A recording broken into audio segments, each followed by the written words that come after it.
What's up, everybody? Spencer Holbrook here, solo edition of the program. I'm going to give a little NFL Combine check-in. We are here in the media room at the NFL Scouting Combine here in Indianapolis. It is day 3 of interviews. I will not be here for day 4 of interviews at the offensive line. We have talked to defensive linemen. We have talked to wide receivers. We've talked to running backs. We've talked to Will Howard today, the quarterback. We even talked to Cody Simon, the linebacker. We've done a lot here in Indianapolis. If you haven't seen any of that coverage, go to lettermenrow.com. Get your full membership right now. Pretty cheap. I think it's $1 for your first week. Go over there right now to lettermenrow.com. Get all of our combine coverage. A lot to discuss here. I'm not going to talk about Will Howard's draft prospects or where Cody Simon ran, or what he tested at. We're going to talk about some guys that are kind of generating some buzz right now coming out of the combine, because we asked about some guys who are coming through the pipeline, getting the veterans or the alums now, their take on where these young Ohio State guys stand. I also just talked to a few different sources that filled me in on what's going on inside the Woody Hayes Athletic Center right now.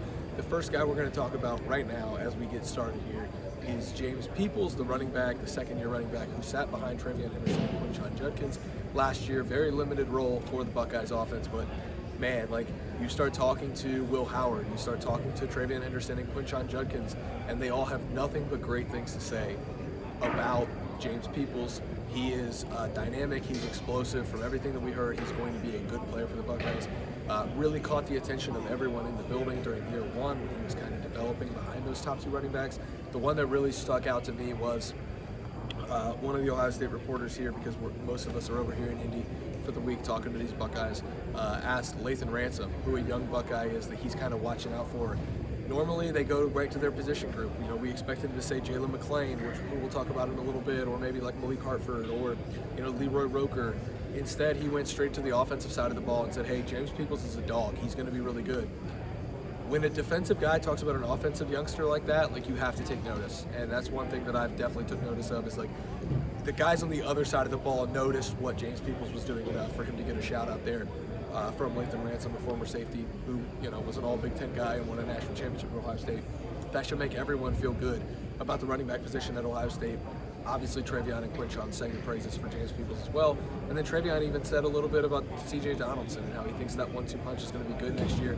But the guy that's going to hand it off to him, who looks like the front runner to be the quarterback for next year, Will Howard talked about him. Denzel Burke even talked glowingly about him. And when Denzel starts talking well about somebody, that's when because Denzel's the most honest person that we've ever covered at Ohio State in our time, operating Lettermen Row since in my opinion, my entire time since 2019 that I've been covering the team.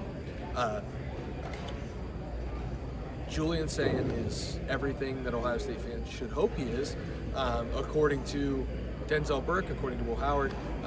Denzel Burke said that he's, he didn't want to get into comparisons, but you could tell that he wanted to make that C.J. Stroud comparison with the way that he throws the ball.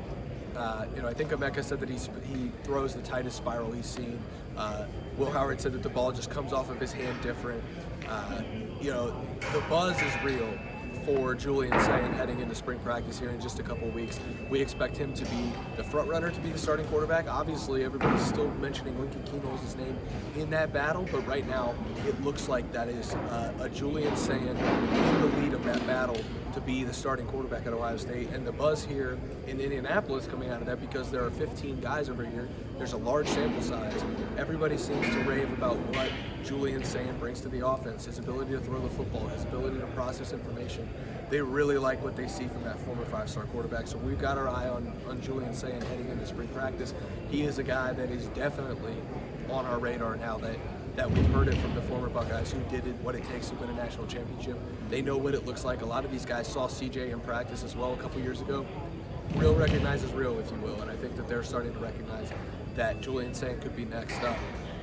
Next guy I want to talk about, we already mentioned him a little bit, is Jalen McClain. I think that this is a guy who is on a really, really fast track to being a star in the Ohio State secondary as a starter next to Caleb Downs. He's obviously got to have a good spring, but people I've talked to, through the Woody Hayes Athletic Center, in the building, people over here in Indianapolis at the Combine, and then also the former players who are over here at the Combine, everybody seems to have great things to say about Jalen McClain. Will Howard talked about how in training camp he thought he could make a throw to the other side of the field because he thought that he could get one in against a true freshman safety, and Jalen came all the way across the field and made an interception on him, and that's when he kind of knew that Jalen had something special.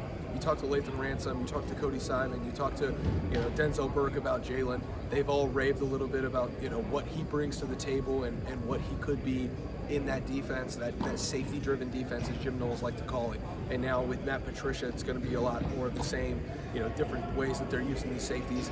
I think Jalen McClain is a guy to watch officially. He's on watch, just based on what we heard here at these podiums over here behind me, here in Indianapolis at the Combine, from these guys who, again, know what it takes to play defense at a number one level. They're mentioning Jalen McClain as a guy who's going to be in that next up range. You have to like that second-year growth that he's going to show, along with another second-year guy that we're going to get into next, Eddrick Houston. The sky's the limit for Eddrick Houston. I think he could be here in 2 years. I think he could be a superstar at that three technique position for Ohio State. Everybody we've talked to over here mentioned Eddrick Houston as like, hey, he could, I think Jack Sawyer even said he could be the best player in the country at his position. He has that potential.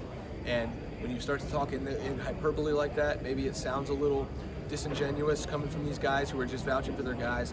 But then again, they're not just going to say that because they do know that it makes headlines. So they're not just going to come in here and talk about guys who they don't believe in. And I think Eddrick is a guy who's making some waves through the Woody Hayes Athletic Center. People are starting to recognize that, that move inside from defensive end where he was recruited to play from Buford down in Georgia as a borderline five-star guy into the three technique spot where they can let, C.J. Hicks and Kenyatta Jackson and Caden Curry edge rush and then have Eddrick on the interior with like a Caden McDonald or a Jason Moore. That's tantalizing, and those guys can all make an impact. They have a lot of potential. I really like what I'm hearing about this defensive line, and Eddrick is a big reason why. You just love what you're hearing about the defensive front, replacing all four starters. The four starters over here seem to be doing really well, as we expected, because they just won a national championship on the back of that defensive line. But you have to like what you're hearing about the future of the Ohio State defensive line. The other thing that I really like, and I got to let you guys know, is you know him, you love him. We've been talking about him for a couple weeks. Big Game Factory, BigGameUSA.com/Buckeyes. Get your hands on one of those limited edition, officially licensed game footballs that Ohio State used in a national championship game. They've got great leather. They've got the CFP logo. They've got that fractal swoosh, the gray Nike fractal swoosh that Ohio State has, come to show off in its biggest games. It's got, again, the CFP logo. It's got the block O, the Ohio State logo. Get yours today.